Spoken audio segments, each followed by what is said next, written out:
La petite fille pauvre ne savait pas que le garçon gelé qu'elle avait accueilli était le fils perdu du milliardaire, disparu depuis 4 jours. Le lendemain matin, quand son père l'a trouvé, il l'a revendiqué comme sa propre fille. Avant de plonger dans l'histoire, laissez un commentaire ci-dessous et dites-nous d'où vous nous regardez. Profitez de l'histoire. Je veux vous parler d'une petite fille nommée Sophia.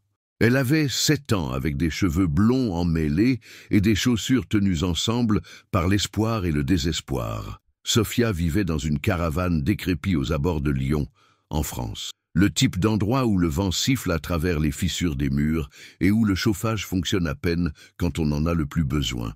La caravane était vieille, probablement construite dans les années 70, et montrait chacune de ces années.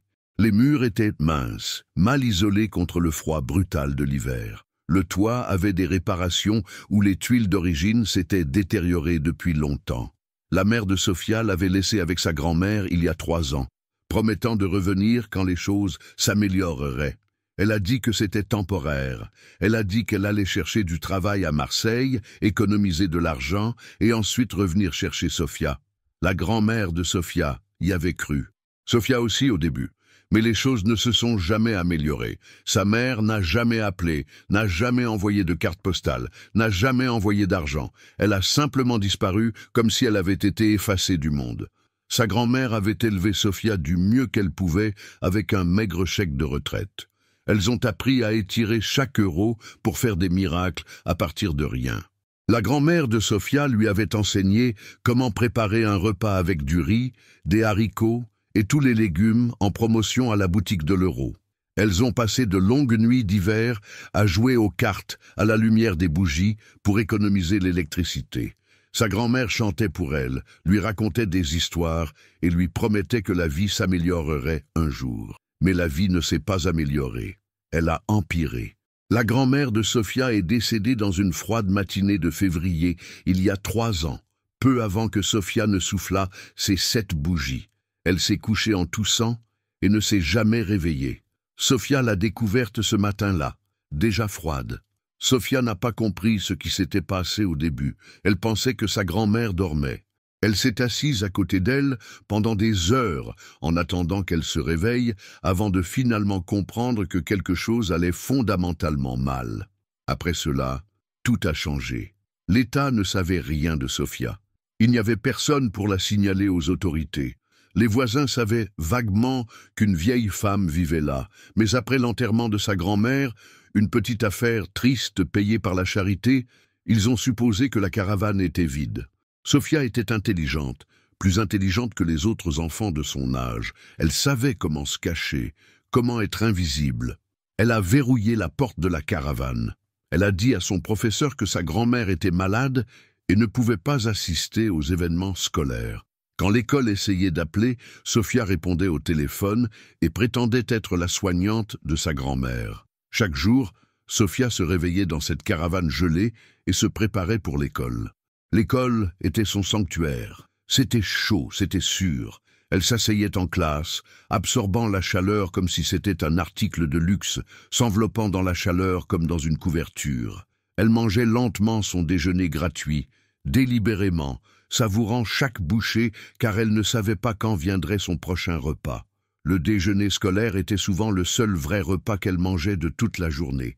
Elle était devenue maître dans le rationnement. Un paquet de biscuits de la boutique de l'Euro pouvait durer 3 jours si elle était assez disciplinée. Une boîte de haricots 5 jours si elle mangeait très prudemment. Elle avait appris à faire durer une seule pomme, à en savourer le goût, à la manger lentement, à faire durer la sensation de satiété le plus longtemps possible.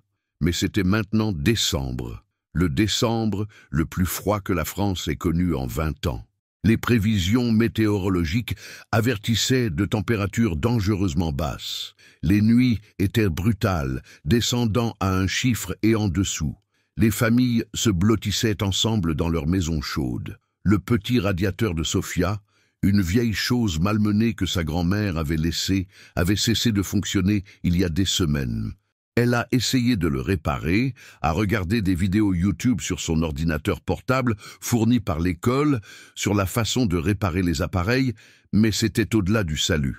Le système de chauffage de la caravane était cassé sans possibilité de réparation.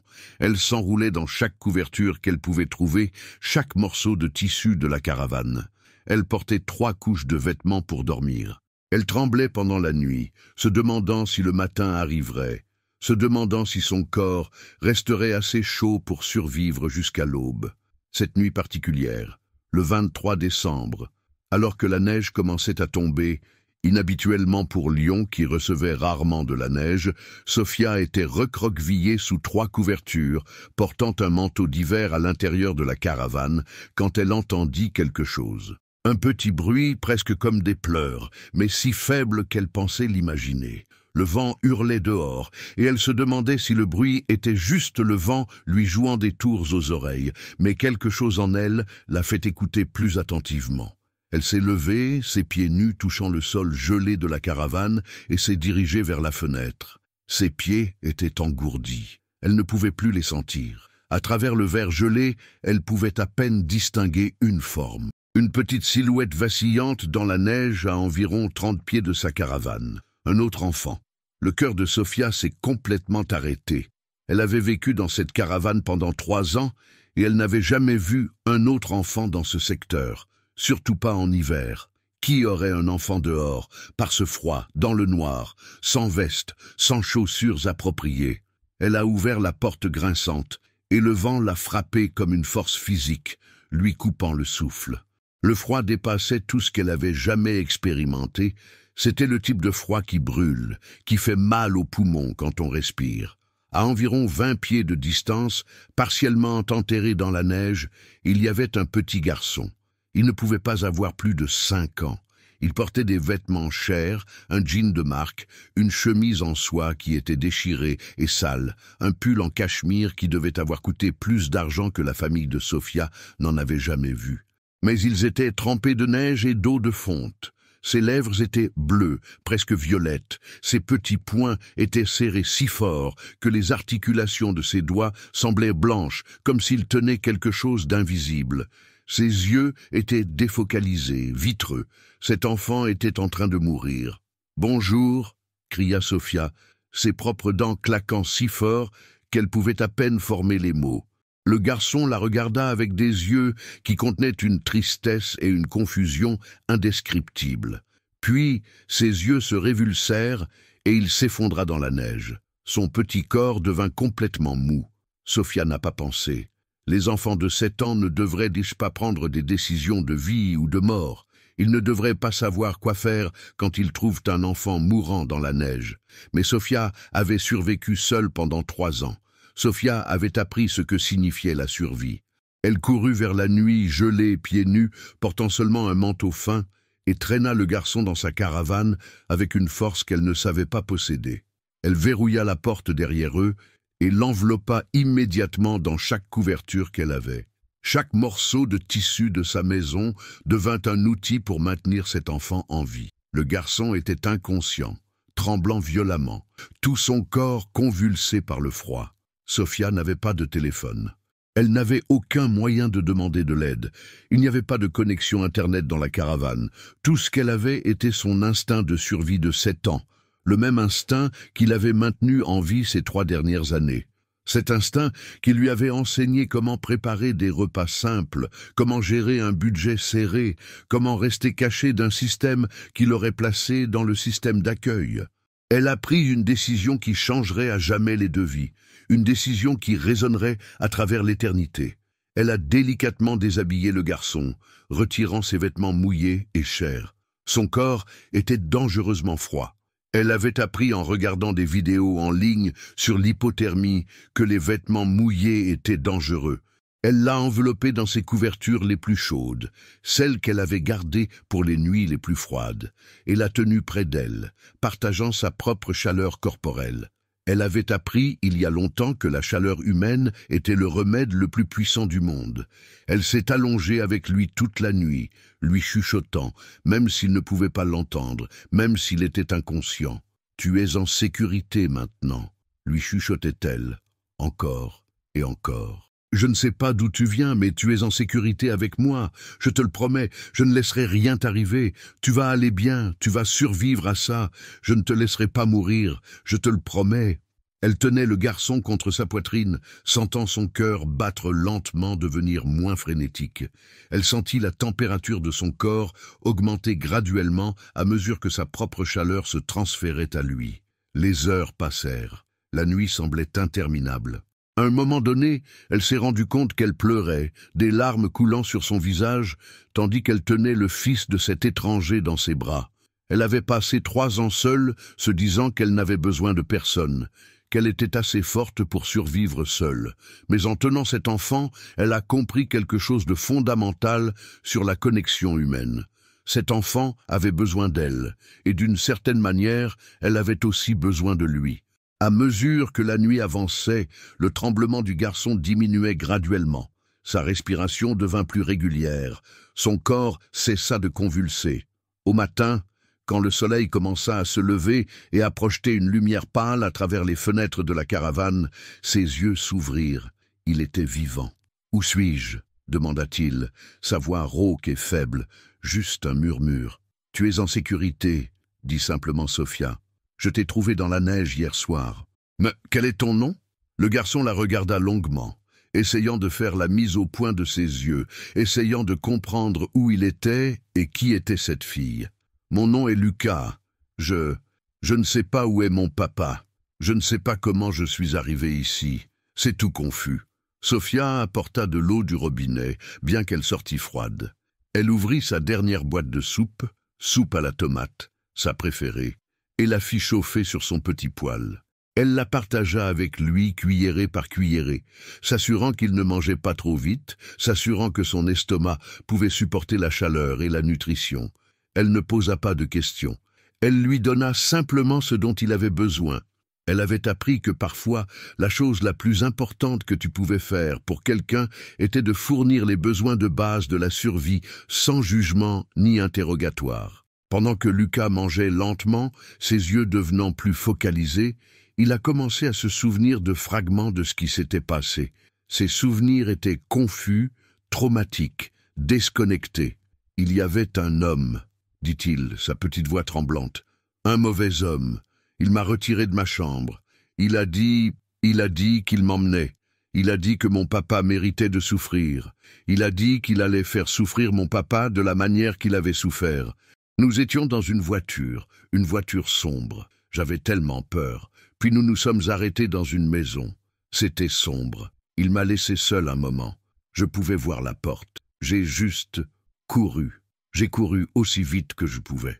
J'ai couru toute la nuit, j'ai couru dans la forêt, et puis je ne me souviens de rien d'autre jusqu'à ce que je me réveille ici avec toi. » L'estomac de Sophia s'enfonça. Ce n'était pas juste un enfant perdu. Ce n'était pas un accident. C'était quelque chose de plus grand. C'était du danger. C'était un crime. Mais quand elle regarda le petit visage terrifié de Lucas, son petit corps enveloppé dans ses couvertures, ses yeux remplis de peur et de confusion, elle savait qu'elle ne pouvait pas le livrer, pas encore, pas jusqu'à ce qu'elle sache qu'il était vraiment en sécurité, pas jusqu'à ce qu'elle comprenne ce qui se passait. « Repose-toi maintenant, » dit-elle, écartant ses cheveux blonds de son front avec une tendresse qu'elle ne savait pas posséder. « Repose-toi, je vais te maintenir en sécurité. C'est une promesse. Personne ne te fera de mal pendant que tu seras avec moi. Je te le promets. » Lucas s'endormit, sa tête contre sa poitrine, et Sophia s'assit là pendant des heures, le tenant, se demandant dans quoi elle s'était fourrée, et sachant avec certitude absolue qu'elle protégerait cet enfant de sa vie. Elle se battrait pour lui. Elle mourrait pour lui si nécessaire. Elle avait passé 3 ans à apprendre comment survivre seule. Maintenant, elle comprenait pourquoi la survie comptait. Cela comptait parce qu'il y avait des gens dans le monde qui avaient besoin de son aide. Mais ce qu'elle ne savait pas, ce que personne ne savait encore, c'est que ce petit garçon valait des millions, que quelque part à Lyon, un homme perdait l'esprit de douleur et de désespoir. Un homme puissant, un homme désespéré, un homme qui remuerait le ciel et la terre pour retrouver son fils, un homme qui donnerait tout ce qu'il possédait pour récupérer son fils, un homme qui était sur le point de trouver quelque chose de complètement différent. quelque chose qui le changerait à jamais. Il y a 4 jours, Pierre Marchand avait tout ce qu'un homme pouvait désirer. À 29 ans, il était un milliardaire qui s'était fait lui-même. Son entreprise technologique, Technologie Marchande, avait révolutionné la façon dont les gens travaillent. Le logiciel que son entreprise créait était utilisé par des millions de personnes autour du monde. Il avait des penthouses à New York, Los Angeles et Lyon. Il avait un yacht, il avait des prix décorés de ses murs, il avait figuré en couverture du magazine Forbes. Il avait été invité à prendre la parole à la Business School de Harvard. Il avait plus d'argent qu'il ne pouvait en dépenser en 10 vies. Mais ce qu'il chérissait le plus au monde dormait dans une chambre, au bout du couloir de sa suite principale, son fils Lucas, son fils de 5 ans, son univers entier. La mère de Lucas avait été une belle actrice nommée Isabelle. Pierre l'avait aimée désespérément quand ils étaient ensemble. Il avait écrit des poèmes pour elle. Il avait prévu de passer sa vie avec elle. Mais Isabelle avait choisi sa carrière sur la famille. Elle avait reçu une offre de rôle dans un grand film, un rôle qui exigerait qu'elle soit sur le tournage pendant des mois. Elle avait choisi le rôle. Quand Lucas est né, Isabelle a renoncé à ses droits parentaux. Elle voulait être libre de ses responsabilités en tant que mère. Pierre avait combattu pour la garde complète. Il avait gagné et il avait été père célibataire depuis. Il ne s'en souciait pas un seul instant. Lucas était son univers entier. Lucas était la raison pour laquelle il travaillait si dur. Lucas était la personne dont il voulait le plus être fier. Le matin où Lucas a disparu, Pierre était dans son bureau du centre-ville quand il a reçu un appel de la nounou. Elle s'appelait Simone et elle était avec eux depuis 2 ans. Elle était professionnelle, fiable, digne de confiance. Sa voix tremblait. « Monsieur Marchand, Lucas n'est pas dans sa chambre. Je ne le trouve nulle part. La porte de sa chambre est verrouillée de l'intérieur, mais il n'est pas là. Je ne comprends pas. Je l'ai vérifié à 20 heures hier soir, et il dormait. J'ai verrouillé la porte comme toujours pour m'assurer qu'il ne pouvait pas se promener. Ce matin, j'ai ouvert la porte, et son lit est vide. Sa fenêtre est ouverte. Monsieur Marchand, je crois que quelqu'un l'a enlevé. » Pierre avait pensé qu'elle plaisantait, puis il s'est rendu compte que non. Son sang s'était gelé. Il ne pouvait pas respirer. Il sentait comme si son cœur avait cessé de battre. La police a été appelée immédiatement. Le FBI a été appelé en 1 heure. En quelques heures, l'histoire était une nouvelle internationale. Les hélicoptères tournaient au-dessus de son manoir.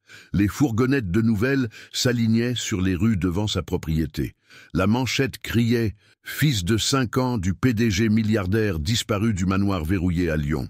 Une note de rançon arriva cet après-midi-là, livrée par messager à son bureau. Elle disait « Vous avez ruiné ma vie, vous avez détruit tout ce que j'avais, je vais ruiner la vôtre. Votre fils est parti, vous ne le reverrez jamais. Vous passerez le reste de votre vie à vous demander ce qui lui est arrivé.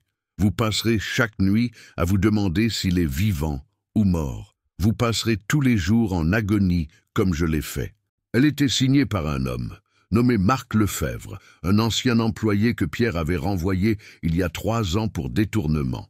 Marc avait volé 500 000 € de l'entreprise. Pierre avait porté plainte. Marc était allé en prison. Pierre avait entendu dire qu'il avait été récemment libéré, mais n'y avait pas pensé. Marc Lefebvre avait été une petite partie de son passé, quelqu'un qu'il avait essayé d'oublier. Maintenant, Marc Lefebvre avait son fils. Pierre devint fou. Il offrit une récompense de 50 millions d'euros pour les informations menant au retour sécuritaire de Lucas. Il embaucha les enquêteurs privés les plus chers du pays.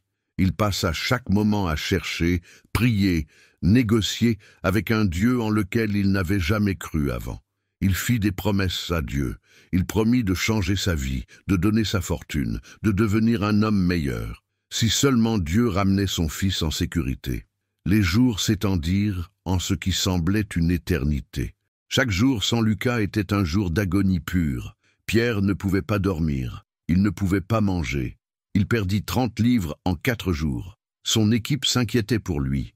Sa sœur l'appelait à plusieurs reprises, le suppliant de prendre soin de lui. Mais il ne pouvait pas. Comment pouvait-il dormir pendant que son fils était disparu?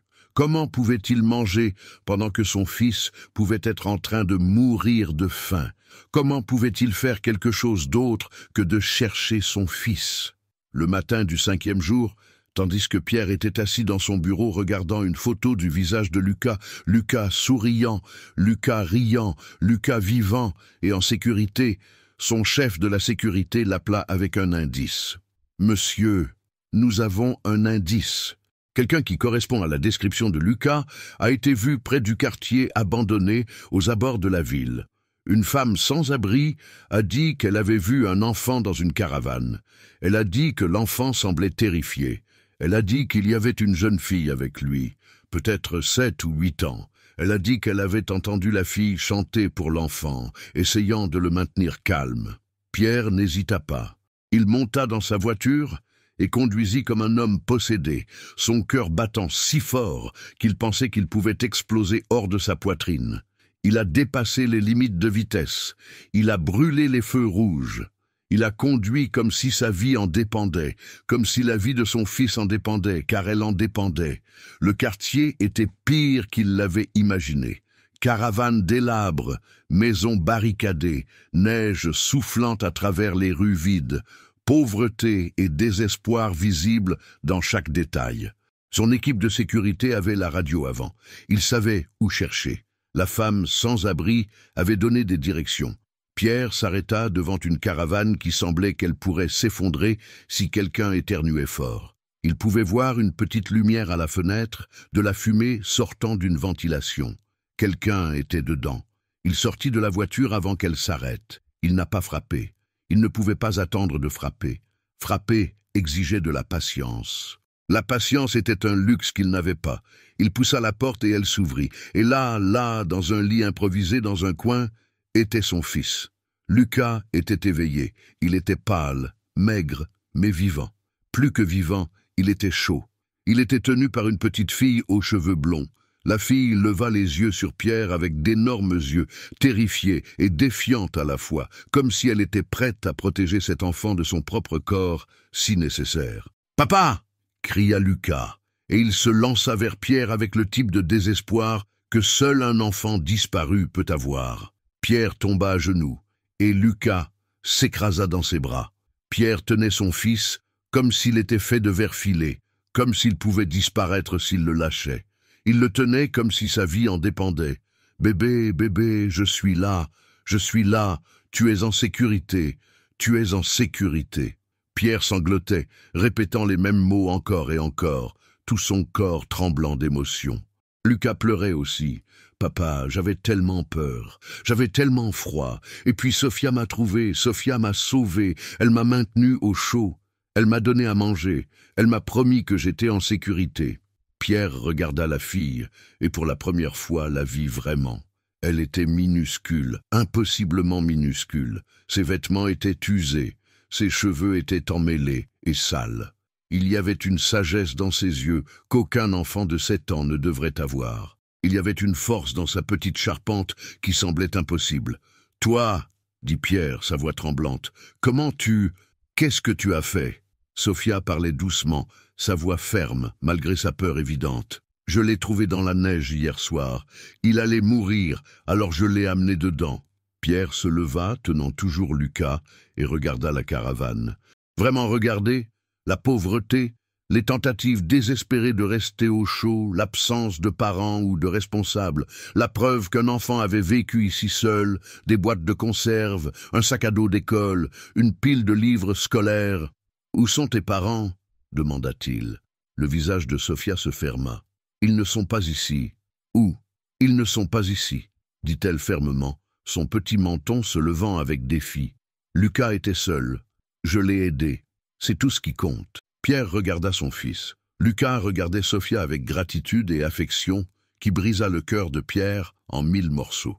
Cet enfant petit et courageux, avec les cheveux emmêlés et les vêtements usés, avait sauvé la vie de son fils. Elle l'avait accueilli, elle l'avait maintenu au chaud, elle l'avait gardé en sécurité. Elle avait fait plus pour son fils en une nuit qu'il n'avait fait en des années. Ses yeux se remplirent de larmes, encore une fois. « Quel est ton nom ?» demanda-t-il doucement. « Sophia. »« Sophia, » répéta Pierre. Il regarda ses petites mains froides. Il regarda son visage trop maigre. Il regarda ses yeux effrayés. Et quelque chose a changé en lui. Quelque chose de fondamental a changé dans sa compréhension de ce qui importait dans la vie. « Sophia, tu as sauvé la vie de mon fils. Tu lui as donné de la chaleur quand tu en avais si peu pour toi-même. Tu as montré de la bonté quand tu aurais pu le rejeter. Tu as montré de la miséricorde quand tu avais toutes les raisons de le renvoyer. Je ne pourrai jamais te rembourser, mais j'essayerai. » Il fit une pause, sa voix tremblant d'émotion. « Aimerais-tu venir à la maison avec nous? Aimerais-tu avoir une famille? Si vous aimez cette histoire, n'oubliez pas de liker et de vous abonner pour plus d'histoires inspirantes comme celle-ci. Votre soutien compte beaucoup pour nous. Le processus légal fut étonnamment rapide quand tu avais les ressources et la détermination de Pierre Marchand. Sophia ne comprenait pas tous les documents, toutes les dates du tribunal, tous les avocats et leur langage compliqué. Ce qu'elle comprenait, c'est qu'elle n'allait plus dormir dans une caravane gelée. Ce qu'elle comprenait, c'est que quelqu'un la voulait. Quelqu'un l'avait choisie. Quelqu'un était disposé à se battre pour elle. Pierre fit trouver par un avocat les parents restants de Sophia, une tante qui l'avait abandonnée il y a des années, qui avait refusé de l'accueillir quand sa grand-mère était décédée. Pour un accord substantiel, 250 000 €, la tante renonça à tous les droits sur Sophia. La tante ne l'avait jamais aimée, la tante ne l'avait jamais voulu. L'argent comptait plus pour elle que son propre sang. En une semaine, Sophia dormait dans une chambre qui était plus grande que toute la caravane dans laquelle elle avait vécu. La chambre avait un lit à baldaquin avec des draps en coton égyptien qui ressemblaient à dormir sur les nuages. Elle avait une garde-robe déjà remplie de vêtements neufs à sa taille, choisis par une styliste professionnelle. Elle avait une fenêtre donnant sur l'horizon de Lyon, avec vue sur les lumières de la ville la nuit. Elle avait sa propre salle de bain avec de l'eau chaude qui ne finissait jamais. Mais Sophia passerait les 3 premières nuits à dormir sur le sol. Pierre l'a trouvée là la 3e nuit, enroulée à côté du lit comme un animal effrayé, emballée dans le tapis épais, tremblant de peur, bien que la chambre soit chaude. « Sophia, chère, pourquoi tu dors sur le sol ?» demanda-t-il doucement, s'asseyant à côté d'elle. « Parce que j'ai peur, » chuchota Sophia. « Cela ne semble pas réel. Quand je me réveillerai, je serai de retour à la caravane. C'est un rêve. Demain matin, l'alarme va sonner et j'aurai froid à nouveau. Et Lucas sera parti et je serai seul. » Pierre s'assit à côté d'elle. « Je te le promets que tu ne seras pas. C'est réel. Tu es en sécurité.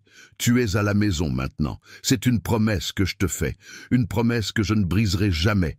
Je ne te demanderai jamais de partir. Je ne te renverrai jamais. C'est ta maison maintenant, pour toujours. » Sophia entra lentement dans le lit. Il faudrait des semaines avant qu'elle croie vraiment qu'elle y appartenait. Pendant les premières semaines, elle se réveillait en halètant, convaincue qu'elle était de retour à la caravane. Pierre viendrait dans sa chambre et la tiendrait, chuchotant des garanties, jusqu'à ce qu'elle se rendorme. Lucas, en revanche, s'était immédiatement connecté à elle, comme s'ils étaient frères et sœurs. Il la suivait partout. Il montrait ses jouets, ses livres, sa chambre. Il tenait sa main quand elle avait peur. Il dormait mieux sachant qu'elle était dans la maison. Le trauma de son enlèvement semblait s'estomper quand elle était près de lui. « N'aie pas peur, » disait Lucas, avec l'innocence d'un enfant de 5 ans. « Papa s'occupe de nous maintenant. Tu es ma sœur. Tu es ma famille maintenant. Personne ne peut nous faire mal plus. » Pierre embaucha des tuteurs. Il apporta des médecins pour donner à Sophia un examen physique complet. Elle était malnutrie, anémique et souffrait de légers gels aux doigts et orteils. Un médecin dit à Pierre que si elle avait passé une nuit de plus dans ce froid, elle aurait pu ne pas survivre. Ses organes tombaient en panne. Elle mourrait. Pierre ne pensait pas que c'était de la chance d'avoir trouvé son fils. Il pensait que c'était une grâce. Il pensait que c'était un miracle. Au cours des semaines suivantes, Sophia a commencé à s'épanouir. Ses cheveux, autrefois emmêlés et sans éclat, sont devenus brillants et radieux comme du blé doré. Ses joues, autrefois creuses et enfoncées, se sont remplies. La peur dans ses yeux a commencé à se transformer en curiosité, puis en joie. Elle n'avait jamais possédé plus de 3 robes de sa vie. Maintenant, elle avait une armoire pleine de vêtements. Elle n'avait jamais eu sa propre salle de bain. Maintenant, elle avait une douche qui était juste à elle. Elle n'avait jamais mangé de fruits frais régulièrement. Maintenant, il y avait des bols de fruits sur chaque comptoir, mais elle était toujours hantée par des cauchemars. Elle se réveillait en criant que le froid revenait, qu'elle glaçait, qu'elle était seule à nouveau. Elle cacherait de la nourriture sous son oreiller, terrifiée qu'elle disparaisse. Elle demanderait à Pierre à plusieurs reprises « Tu ne vas pas me renvoyer, n'est-ce pas? Tu ne vas pas me laisser, tu ne vas pas changer d'avis ?»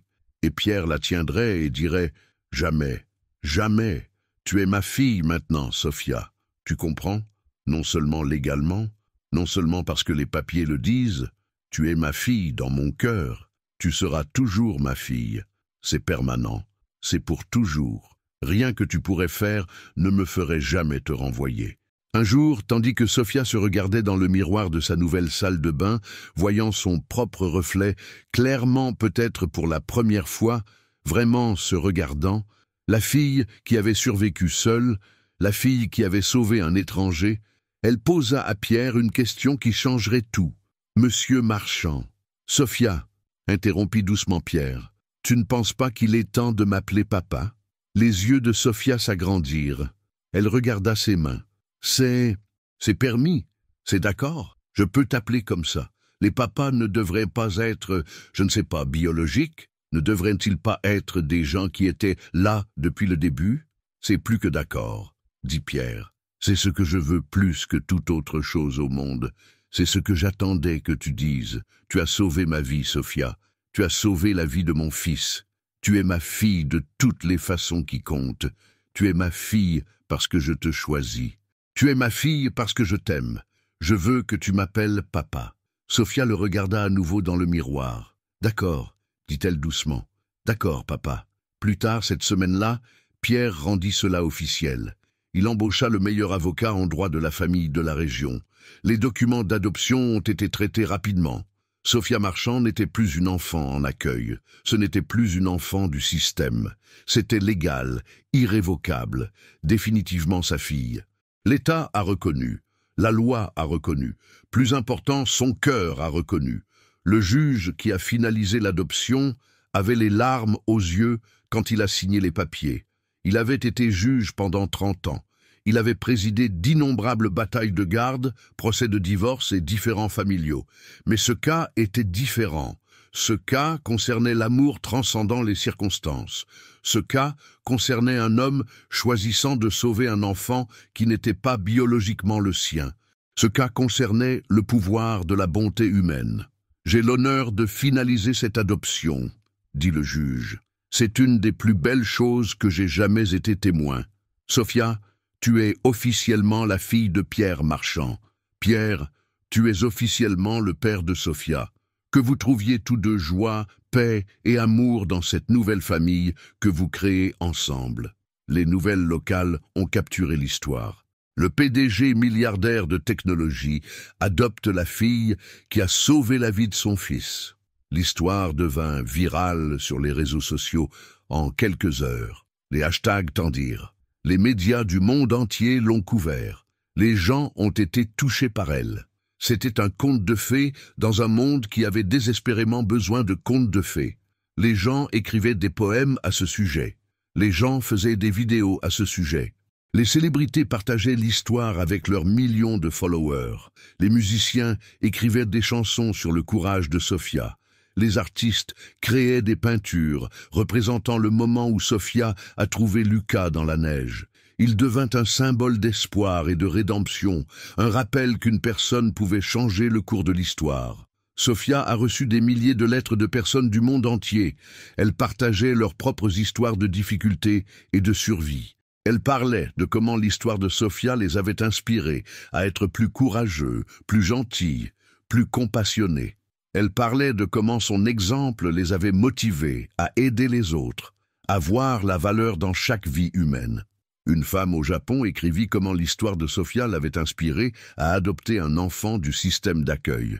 Un homme au Brésil écrivit comment il avait lancé une institution de bienfaisance pour les enfants sans abri après avoir lu sur Sophia. Les ondulations de cet unique acte de bonté se sont répandues dans le monde. touchant des vies de manière que Sophia n'aurait jamais pu imaginer. Mais ce que personne ne savait, ce que Sophia elle-même commençait à peine à comprendre, c'est que c'était juste le début, qu'elle avait reçu une deuxième chance à la vie, et cette chance est venue avec des opportunités qu'elle n'avait jamais rêvées, que son destin commençait tout juste à se dérouler. Pierre l'inscrivit à la plus exclusive école privée de Lyon. En quelques mois, ses professeurs étaient émerveillés. Sophia était extraordinaire. Elle avait un intellect qui semblait fonctionner à un niveau différent des autres enfants. Elle pouvait résoudre des problèmes mathématiques complexes avec lesquels les élèves de 8e année luttaient. Elle avait une mémoire photographique. Elle comprenait les concepts scientifiques qui n'étaient généralement pas enseignés avant le lycée. Elle lisait voracement, consommant des livres sur la physique, les mathématiques et la philosophie. « Ta fille est exceptionnelle », dit son directeur à Pierre pendant une conférence. « En mes 30 ans d'éducation, je n'ai vu qu'une poignée d'esprit comme le sien. Elle n'est pas juste intelligente, monsieur Marchand. Elle est un génie, un vrai prodige.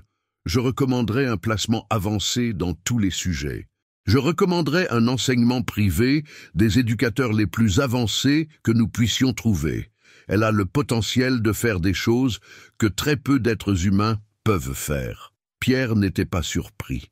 Il avait toujours senti quelque chose de spécial chez elle. Quand elle avait trouvé Lucas dans la neige, ce n'était pas de la chance. C'était l'instinct, c'était la bonté. C'était le produit d'un esprit qui comprenait la complexité et la nature humaine mieux que la plupart des adultes.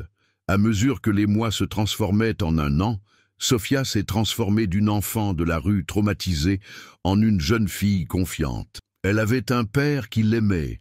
Elle avait un frère qui l'adorait. Elle avait la sécurité, la chaleur, l'opportunité et l'éducation. Elle avait tout ce qu'elle n'avait jamais eu, mais elle n'a jamais oublié d'où elle venait. Parfois, lors de nuits froides, elle penserait à la caravane. Elle penserait aux nuits où elle tremblait seule. Et elle tiendrait Lucas un peu plus fort, reconnaissante que le destin les ait réunis. Elle se regarderait dans son reflet et reconnaîtrait à peine la fille qui regardait de retour. Une fille aux cheveux brillants, aux yeux radieux et à un avenir plein de possibilités. Elle ne savait pas que le destin n'en avait pas encore terminé avec son histoire. Elle ne savait pas que les plus grandes surprises étaient encore à venir. C'était la sœur de Pierre, Catherine, qui remarqua pour la première fois quelque chose d'étrange chez Sophia. Catherine était une psychologue clinicienne avec des bureaux à Paris. Elle avait un doctorat de Harvard. Elle avait publié de nombreux articles sur le trauma et la résilience. Elle était venue à Lyon pour passer le jour de l'Action de grâce avec son frère et sa famille, récemment agrandie. Elle aimait Pierre. Elle adorait Lucas et elle était immédiatement fascinée par Sophia. Sophia était brillante. Oui, c'était évident pour quiconque passait 5 minutes avec elle. Mais il y avait quelque chose de plus, quelque chose dans ses yeux, une profondeur, une conscience qui semblait beaucoup plus vieille que 8 ans. Il y avait une sagesse là, qui ne devrait pas exister chez un enfant qui n'avait eu la sécurité et l'amour que depuis 1 an. La dernière nuit de sa visite, Catherine demanda si elle pouvait parler avec Sophia seule. Elles s'assirent dans la bibliothèque, une pièce que Sophia avait revendiquée comme sa préférée. Elle était remplie de milliers de livres, et Sophia les lisait systématiquement, absorbant les informations comme une éponge absorbe l'eau. Philosophie, mathématiques, physique, histoire, littérature. Elle lisait tout avec égale intensité. « Sophia, je veux te poser une question », dit Catherine prudemment, choisissant ses paroles avec la précision de quelqu'un qui travaillait avec des enfants traumatisés. « Et je veux que tu réfléchisses avant de répondre. Tu te souviens de ce qui t'est arrivé avant de trouver Lucas? Tu te souviens de ta vie à la caravane ?» Sophia hocha la tête lentement. « Je me souviens de tout. Raconte-moi à ce sujet, » dit Catherine gentiment. Sophia commença à parler. Elle décrivit la faim impitoyable qui ne s'en allait jamais.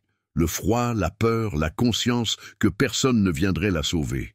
La façon dont elle avait appris à être invisible, à occuper le moins d'espace possible, à anticiper ce que les gens voulaient d'elle. La façon dont elle avait compris, même à 7 ans, que le monde n'avait pas besoin des enfants comme elle, que la société n'avait pas de place pour elle, qu'elle était jetable. Mais alors, dit Sophia, sa voix changeant, devenant plus forte. Lucas est arrivé, et j'ai réalisé quelque chose.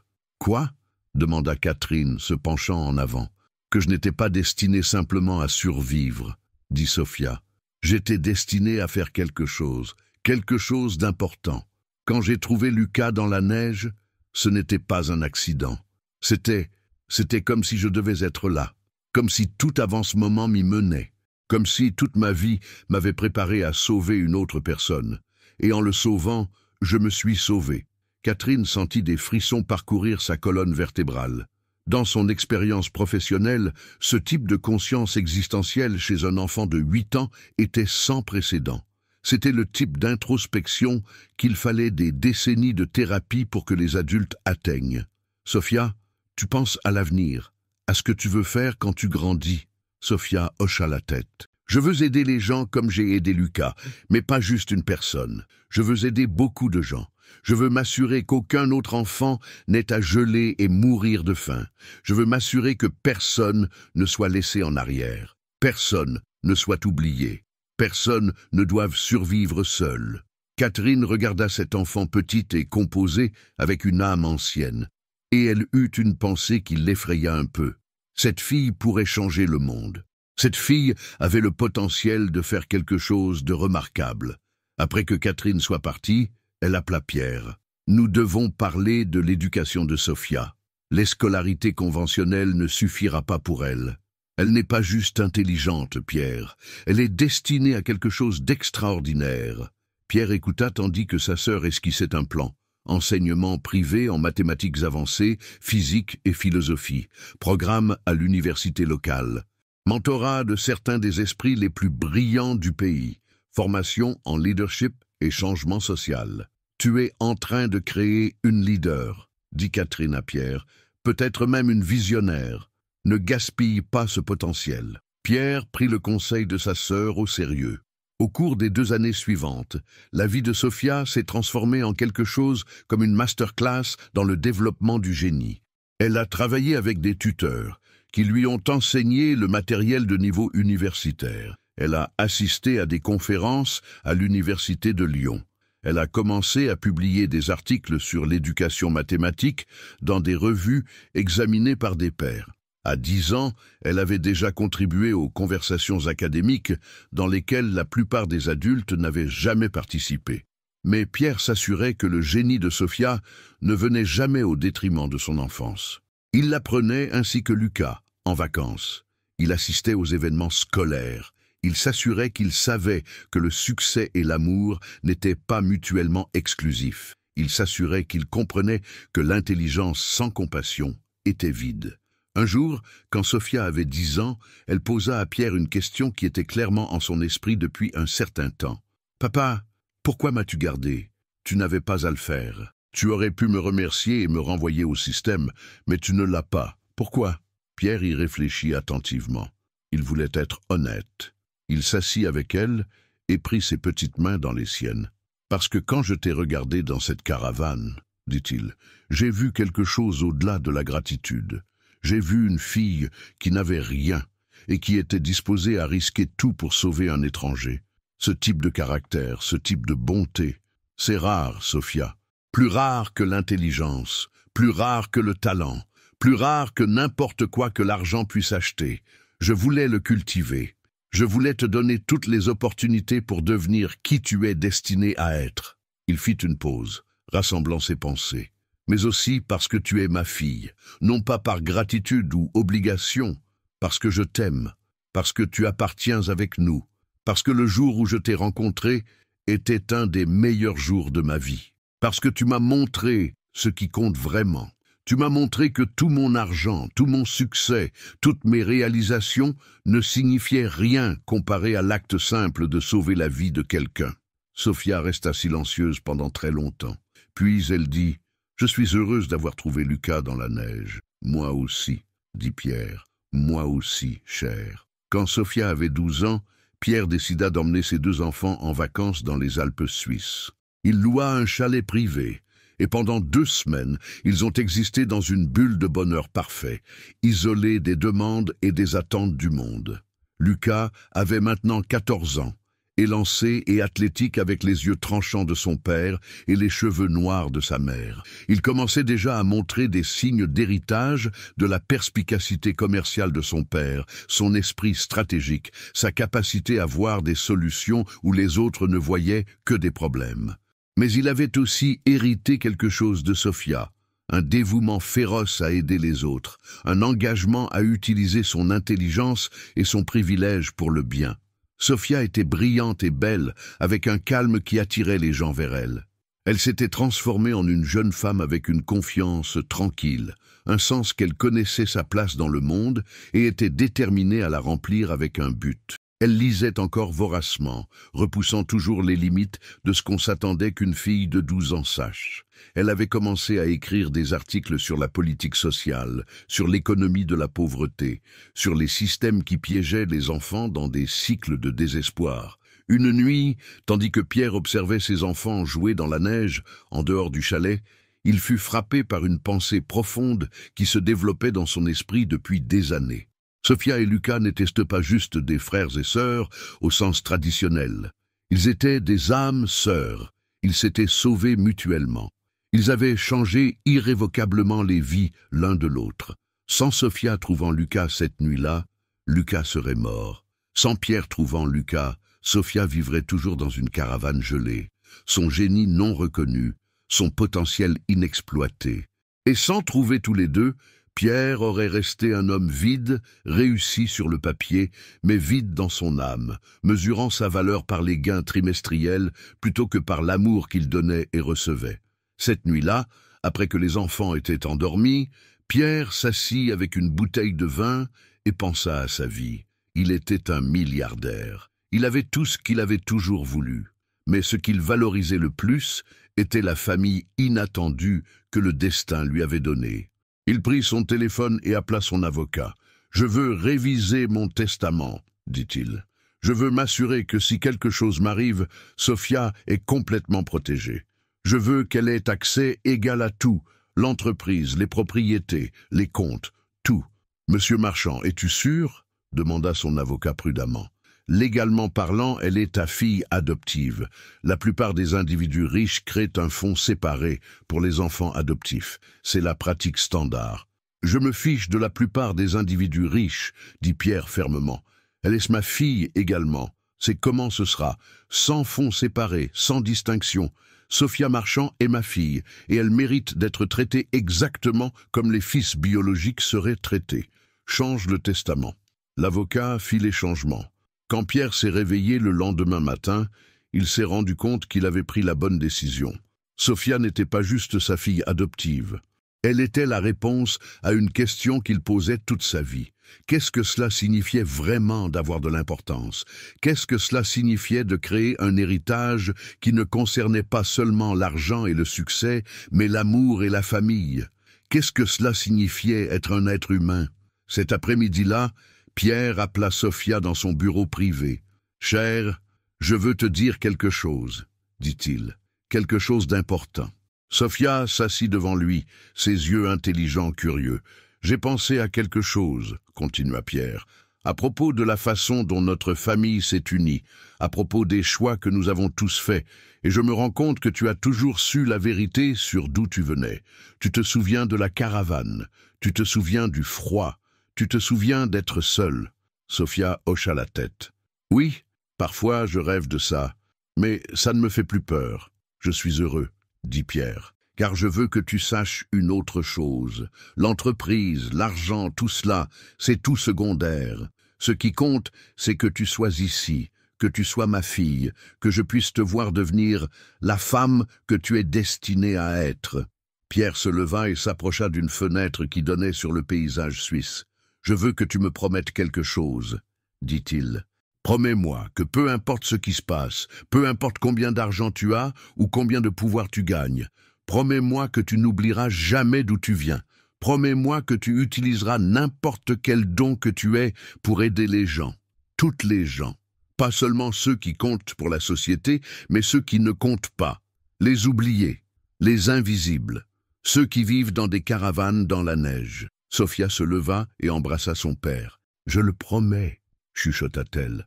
25 ans plus tard, Sophia Marchand se tenait devant une foule de 5000 personnes à la dédicace de la Fondation Sophia Marchand pour les enfants sans abri.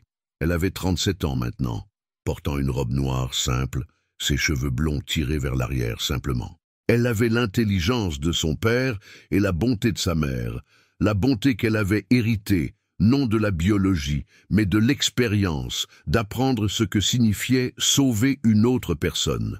Elle s'était diplômée du MIT avec des diplômes en mathématiques et politique sociale. Elle a travaillé chez McKinsey pendant 3 ans avant de décider que la consultation n'était pas sa vocation. Elle avait passé 1 an à voyager dans les nations en développement, comprenant la pauvreté, comprenant les systèmes qui piègent les enfants dans des cycles de désespoir. Elle avait vu des choses qui brisaient son cœur et renforçaient sa détermination. Puis à 30 ans, elle avait demandé à son père sa part de son héritage d'avance. « Qu'est-ce que tu vas faire ?» avait demandé Pierre. « Changer le monde », avait dit Sophia simplement, ou du moins, changer une personne à la fois. Si cette histoire vous émeut autant qu'elle nous émeut, partagez-la avec quelqu'un qui a besoin de l'entendre aujourd'hui. N'oubliez pas d'activer la cloche de notification pour ne pas manquer nos prochaines histoires. La Fondation Sophia Marchand opère maintenant dans 42 pays. Elle fournit l'abri, l'éducation, les soins médicaux et le mentorat à plus de 100 000 enfants annuellement. Elle a été présentée dans le magazine Time. Sophia a été nominée pour le prix Nobel de la paix. Elle a reçu la médaille présidentielle de la liberté. Mais plus important, elle avait tenu sa promesse. Elle n'avait jamais oublié. Chaque décision qu'elle prenait, chaque euro qu'elle dépensait, était guidé par le souvenir d'une fille de 7 ans dans une caravane gelée, se demandant si elle vivrait pour voir le matin. Son père était dans la première rangée, la regardant avec les larmes aux yeux. Il avait maintenant 64 ans. Lucas, qui travaillait en capital risque finançant des entreprises sociales, était à côté de lui. Sophia regarda sa famille dans l'audience et sourit. « Beaucoup d'entre vous connaissent mon histoire, » commença Sophia. « Vous savez que j'étais une enfant sans abri jusqu'à 7 ans. Vous savez que mon frère est tombé dans ma vie, gelé et désespéré. Vous savez qu'un homme a choisi l'amour au lieu de la logique. » Elle fit une pause, regardant la foule. « Mais ce que vous ne savez peut-être pas, c'est le nom de chaque enfant que nous avons sauvé. Non pas parce qu'ils ne sont pas importants, ils sont incroyablement importants, mais parce que leurs histoires sont les leurs. Elles peuvent écrire leur propre avenir, elles peuvent décider qui elles veulent devenir. C'est ce que cette fondation leur donne, pas la charité, mais l'opportunité, pas la pitié, mais la dignité, pas une aumône, mais une main pour aider à se lever. » La voix de Sophia devint plus forte, plus passionnée. « Je veux dire quelque chose sur la pauvreté. Ce n'est pas une faille morale, ce n'est pas quelque chose que les gens méritent, ce n'est pas quelque chose qui construit le caractère. C'est une cage, c'est un piège, et les enfants à l'intérieur de ce piège n'ont pas besoin d'inspiration, ils ont besoin d'une sortie. » Elle a fait un geste vers le bâtiment derrière elle. Ce bâtiment représente une sortie.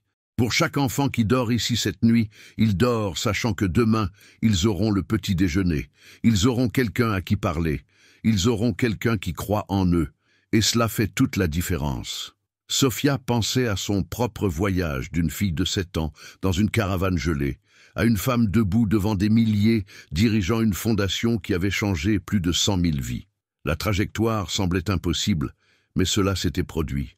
Cela s'était produit parce qu'une personne avait choisi la bonté au lieu de la peur. Une personne avait choisi d'agir au lieu de regarder ailleurs. « J'ai reçu une deuxième chance », continua Sophia. « Une chance que la plupart des enfants vivant dans la pauvreté ne reçoivent jamais. Pierre Marchand m'a donné cette chance, non pas parce que j'en méritais plus que toute autre personne, mais parce qu'il m'a vu, vraiment vu. Il a reconnu que chaque vie a de la valeur, chaque enfant a du potentiel. Chaque personne mérite une chance de devenir ce qu'elle est destinée à être. » Elle regarda directement dans la caméra. « Si vous regardez cela et que vous voyez un enfant qui a besoin d'aide, s'il vous plaît, ne regardez pas ailleurs. S'il vous plaît, Ne vous dites pas que ce n'est pas votre responsabilité, car c'est le cas. Nous sommes tous responsables les uns des autres. Nous sommes tous responsables de nous assurer qu'aucun enfant n'ait à survivre seul dans le froid. Sophia fit une pause, ses yeux brillants de larmes. Je veux dédier cette fondation à mon père, Pierre Marchand, qui m'a montré que l'amour n'est pas quelque chose que vous ressentez. C'est quelque chose que tu fais. C'est l'action. C'est le sacrifice. C'est choisir d'aider quelqu'un même si cela te coûte quelque chose. C'est choisir de voir l'humanité dans un étranger et de répondre avec compassion.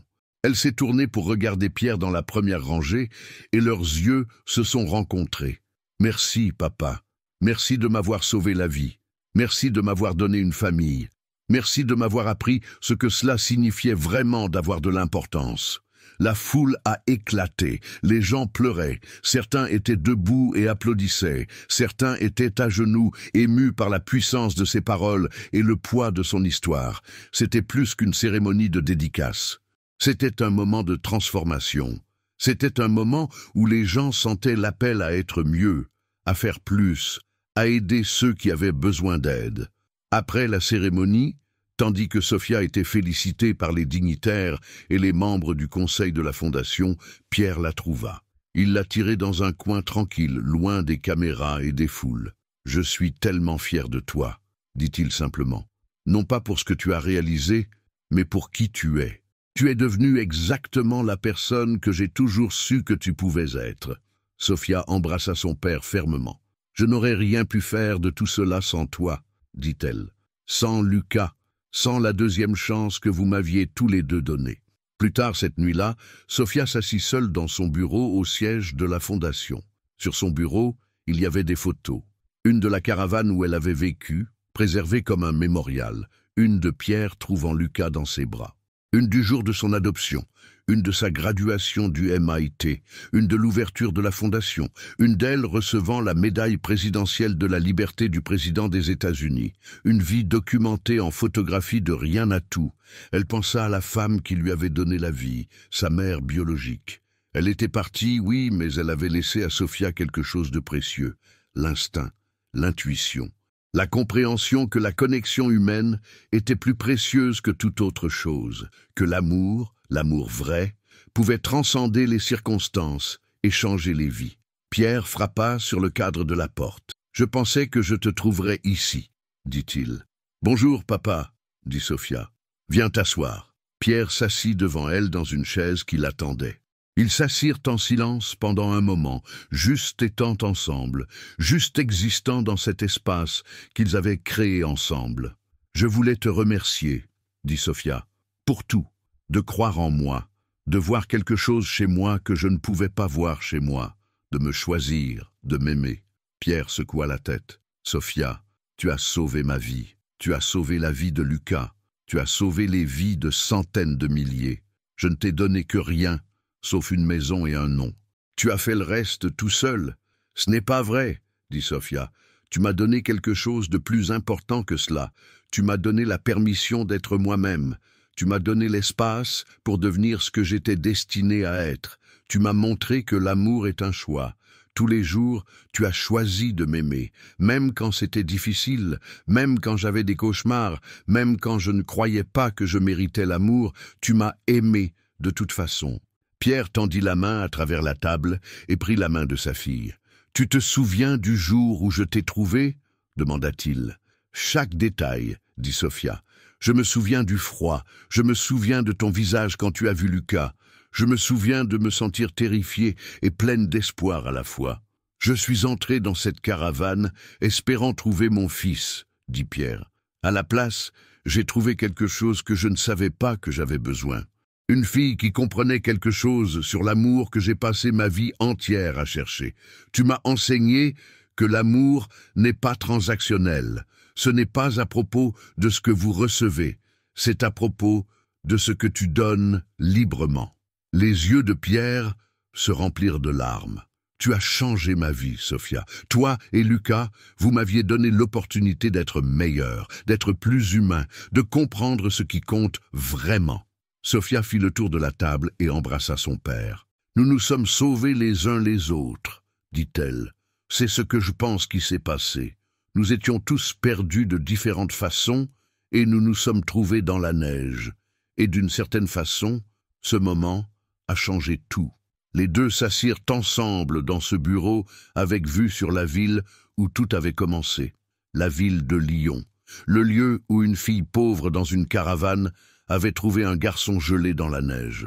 L'endroit où un milliardaire avait découvert que la chose la plus précieuse dans la vie n'était pas l'argent ou le succès ou la réussite.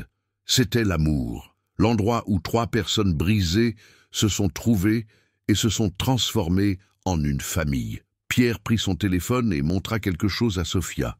C'était une photographie de la caravane d'origine où elle avait vécu. Il l'avait préservée comme une pièce de musée, un rappel d'où elle venait, un témoignage de la résilience humaine. Des visiteurs venaient du monde entier pour la voir. Ils restaient dans cet espace gelé et essayaient d'imaginer comment ce serait.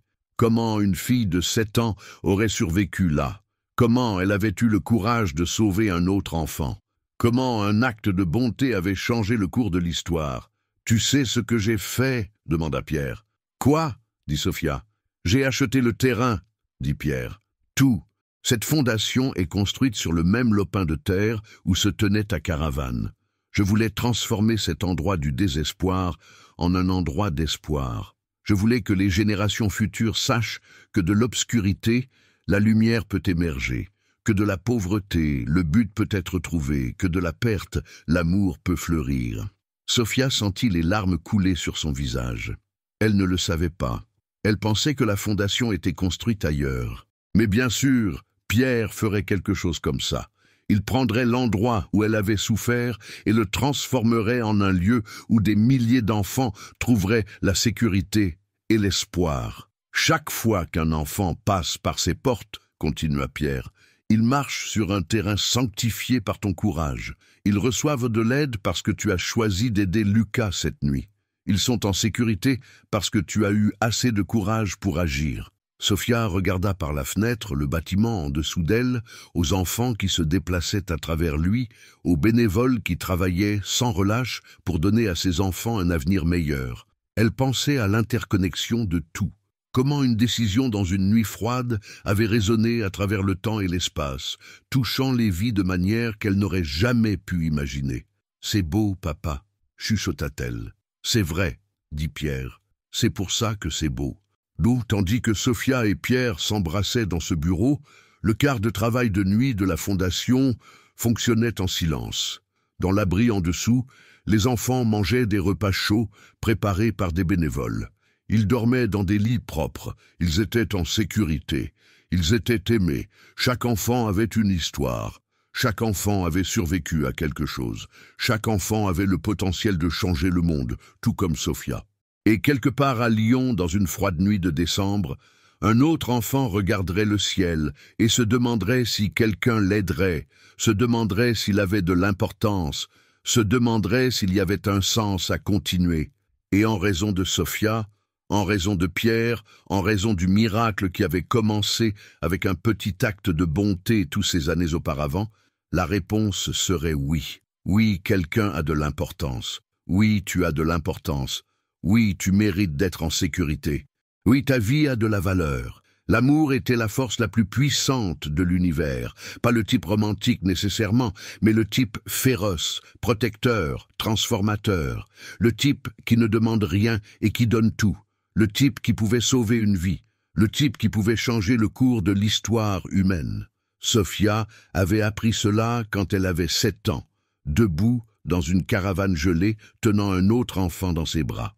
Elle l'avait appris par l'expérience directe, par l'alchimie de la survie et du sacrifice.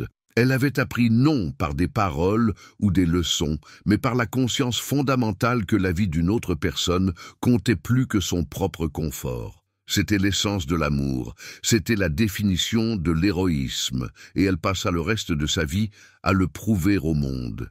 Le prouvant par sa fondation, le prouvant par son dévouement aux enfants qui avaient été oubliés par la société, le prouvant par sa volonté de donner la richesse qu'elle avait héritée, pour l'utiliser non pour son propre confort, mais pour le confort des autres, le prouvant par chaque décision qu'elle prenait, chaque heure qu'elle travaillait, chaque enfant qu'elle aidait.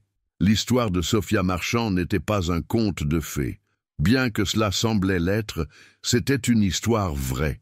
Une histoire sur ce qui se passe quand une personne choisit d'agir. Une histoire sur le pouvoir de la bonté. Une histoire sur le fait que les miracles sont réels si vous êtes disposé à travailler pour eux, si vous êtes disposé à y croire, si vous êtes disposé à prendre des mesures.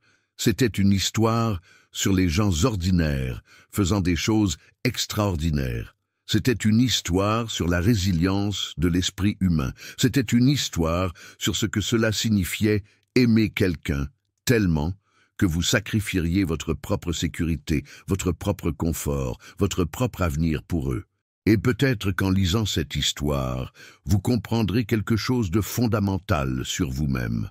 Vous comprendrez que vous avez aussi le pouvoir de changer la vie de quelqu'un. Vous aussi pouvez être un miracle pour une autre personne. Vous aussi pouvez choisir l'amour. Vous aussi pouvez choisir d'agir au lieu de regarder ailleurs. Vous aussi pouvez être la personne qui sauve la vie de quelqu'un d'autre. Tu as plus de pouvoir que tu le réalises. Tu as plus de capacité de compassion que tu n'as jamais accédé.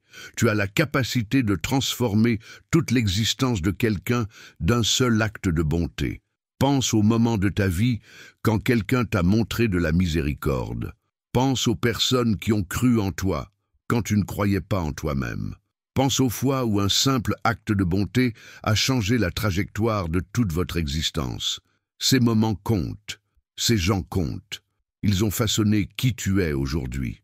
Maintenant, imagine être cette personne pour une autre personne. Imagine être le Pierre Marchand dans l'histoire de quelqu'un d'autre. Imagine être celui qui voit le potentiel chez quelqu'un que le monde a jeté aux oubliettes. Imagine être celui qui choisit l'amour quand la peur serait plus facile, parce que c'est le message le plus important de l'histoire de Sophia. Cela aurait pu être n'importe qui. Cela aurait pu être toi. Le pouvoir de changer les vies n'est pas réservé aux milliardaires, ou aux célébrités, ou aux gens puissants. Il est disponible pour quiconque a un cœur disposé à agir, pour quiconque a le courage d'aider, pour quiconque a l'amour pour sauver une autre personne de l'obscurité. C'est l'héritage de Sophia Marchand, non sa fondation ou sa richesse, ou ses réalisations, mais la simple conscience que les gens ordinaires peuvent faire des choses extraordinaires. Si tu luttes, si tu es dans l'obscurité, si tu te sens invisible ou sans valeur ou oublié, je veux que tu saches que tu as de l'importance. Tu n'es pas jetable. Ta vie a de la valeur. Et il y a quelqu'un là-bas qui te choisirait, qui verrait ton potentiel même quand tu ne peux pas le voir, qui t'aimerait non pas parce que tu le mérites, mais parce que l'amour n'est pas quelque chose que tu dois gagner. L'amour est quelque chose que quelqu'un te donne librement, sans s'attendre à rien en retour. Si tu connais quelqu'un qui a besoin d'aide, s'il te plaît, aide-le. Ne regarde pas ailleurs. Ne te dis pas que ce n'est pas ta responsabilité. Sois courageux, sois gentil. Sois le miracle dans l'histoire de quelqu'un d'autre. Si cette histoire a touché votre cœur, n'oubliez pas de liker et de partager avec des amis et des familles qui ont besoin d'entendre ce message d'espoir. Pour continuer à soutenir des histoires comme celle-ci et avoir accès à du contenu exclusif, envisagez de devenir un membre de la chaîne en cliquant sur le bouton « Devenir un membre » ci-dessous. Chaque don nous aide à continuer à vous apporter des histoires inspirantes comme celle-ci. Commentez ci-dessous quelle était votre partie préférée et quelle histoire aimeriez-vous entendre ensuite.